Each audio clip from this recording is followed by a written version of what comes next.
Hello, Gold participants from around the world. I'm Fleur Bickford, Program Director and MC for Gold Learning. I'm chatting today with Dr. Ruth Lucas about her upcoming presentation for Gold Lactation 2017, titled Infant Feeding Behaviors as a Measure of Neurodevelopment. So, Ruth, welcome and thank you for being with us today. Well, thank you very much for having me. I'm excited to be participating in this conference. It's a really wonderful way to um, support and teach and advise and encourage lactation specialists at the bedside. So this is exciting to be here. Well, I am really excited to have you with us. I know you and I had a little bit of a chat at ILCA this past year, and the research that you've been doing is so fascinating. So I am thrilled that you're going to be sharing it with our delegates. So to get started, perhaps you can tell us a little bit about yourself and why this topic is important to you. Well, this topic is important to me on two different levels. One is professionally, and one is personally. It's very interesting. Many people, when they go back to grad school, it's often because they have a personal question that they're trying to answer. So I spent 20 years at the bedside working with maternal and infant dyads, helping them to initiate breastfeeding. And I noticed that many mothers were quite qualified and competent in trying to initiate breastfeeding with their infant, and that infants came in many different varieties. So some of the dyads were very successful, and some of the dyads were really struggled. Even though mom was doing what she needed to do, the baby was really struggling. And it seemed to me, as I intervened with the infants and tried to help them adjust and adapt to this new behavior that they had to learn, that as you would intervene, the infant's eyebrows would crinkle and really focus like you would do when you were trying to learn a new math problem or trying to learn a new skill. It seemed to me that these babies were really trying to learn new things. So that began to ask me, is there something about this early feeding behavior that's actually a reflection of neural development over time? And so that brings me to my personal side of this. I had three sons of my own, and I breastfed all three. And one was he was just amazing. He could have taught the entire floor how to breastfeed. One struggled a little bit, was a little distracted, needed a little nudge. And then one was really challenging, and only because I had a lactation consultant to help me were we successful. What was fascinating to me is as I watched my three children grow, it seemed that as they had taken on this new task of learning how to breastfeed was very similar to how they then took on the new task of learning traditionally in a school setting. One did very well, went to a competitive college. One that was a little distracted in school and needed a little more guidance. And the one that really struggled at breastfeeding really struggled through school, and we had many, many, many things that we needed to do in order to get him to be successful at his traditional learning. So again, that just really spurred me on that when I went back to school, I'm like, okay, I have this N of three of looking at these three different babies and how they learned when they got to school. And it seems to me that we need to investigate a little bit more about what are those breastfeeding behaviors telling us early on about the potential of this newborn and the potential struggles and successes they will have across the lifetime. That is so fascinating. Thank you for sharing that, Ruth. And of course, now I'm busy sitting thinking about my children and, their own breastfeeding behaviors and their behaviors, as they've been going through school. And, I'm thinking that, like applies to my children too, as I think about it.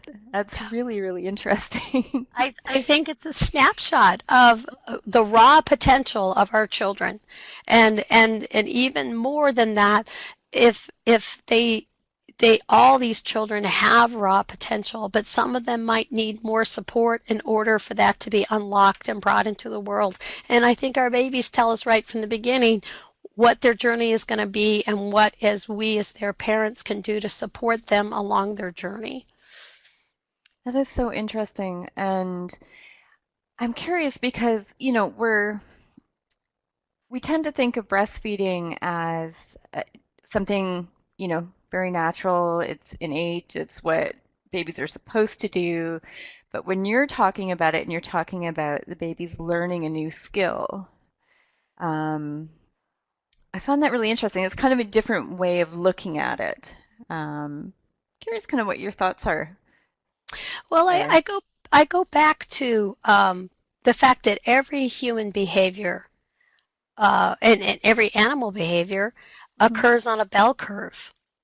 And when we investigate and when we do research, we know that most things are going to fall under the top of the bell curve. But what we're really looking for are for the outliers or things that are different. So if we look at breastfeeding as a normal human behavior, that means that 50 to 75% of our babies do just fine and they have normal breastfeeding behaviors that are successful. They might have their own slight style to it, but Hmm. that they're successful. But then we start looking at the outliers of babies that really struggle. And for us to think, well, this is a natural, it is a normal reflex. Absolutely. All babies know how to suck, they suck in utero. But just because they know how to suck doesn't mean that they're able to regulate their environment along with this reflex. Reflex, because that's Okay. really what's happening is we're taking their reflex, but then they're having to then add that with the regulation of the environment, the regulation of their own body, the regulation of their mother's cues, the regulation of the milk ejection reflex. And so they need to put that all together. Well, that is a neurodevelopmental behavior that they have to do. And Hmm. so some babies are going to do that beautifully and we never think about it and we just assume. But then some babies aren't going to do so well. And we have lost the sensitivity of that because when babies don't do well, we have the wonderful alternative of bottle feeding and breast milk. And if that doesn't work well because of mom's particular issues, we have the ability to provide artificial milk to support babies. So all of a sudden, the reflex and survival mechanism of breastfeeding has been attenuated and we don't look at it as closely. Okay. Thank you. So interesting. Um, so I guess my next question for you is, I'm sure there's been all kinds of interesting things that have come out of your research, but perhaps you can just tell us a little bit about if there's something that you found, particularly surprising or interesting as you've been going through all of this research. Um, I thought when I started in on this journey, I I'm trying to collect my thoughts here. Um, the thing that's been surprising to me is when we talk about breastfeeding, we talk about it as a concept. It is the baby is breastfeeding. But in actuality, within breastfeeding, there's actually two different concepts or two different constructs within that. There's the ability of the baby to latch, and there's the ability of the baby to regulate their feeding over time. And so when I first asked mothers of children that were later diagnosed with autism, I thought that there would be an issue with latch because I thought that was the neuromotor integration skill that would be evident that we would see in autism. But what I found instead was, well, that's actually reflexive. Most babies have no problem with latching. What was challenging for these babies was the ability to take that reflex of sucking and latching and use it over time.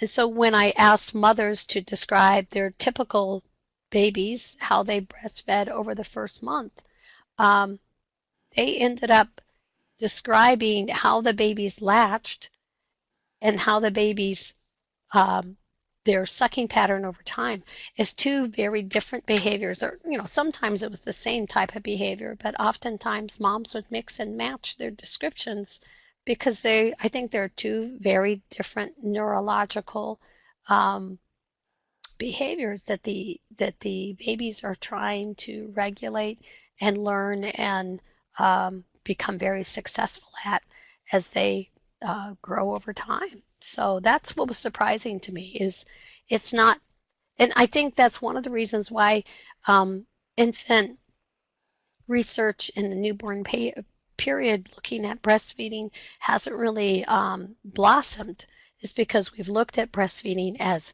a concept, a behavior.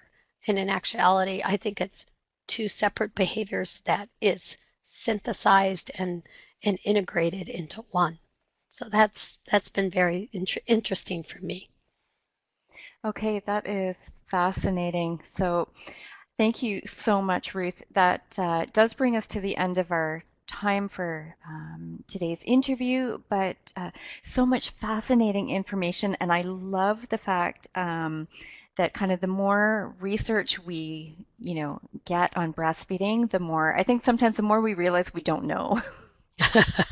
So the more research we need, and it's so fascinating, and that's one of the things that I love about Gold is being able to hear about all of this amazing research that's going on. So thank you so much for chatting with us today, Ruth. And for our delegates who are listening, you will be able to hear more about this fascinating topic during Ruth's live presentation on April 18th. So thanks so much, everyone, for joining, and have a good day.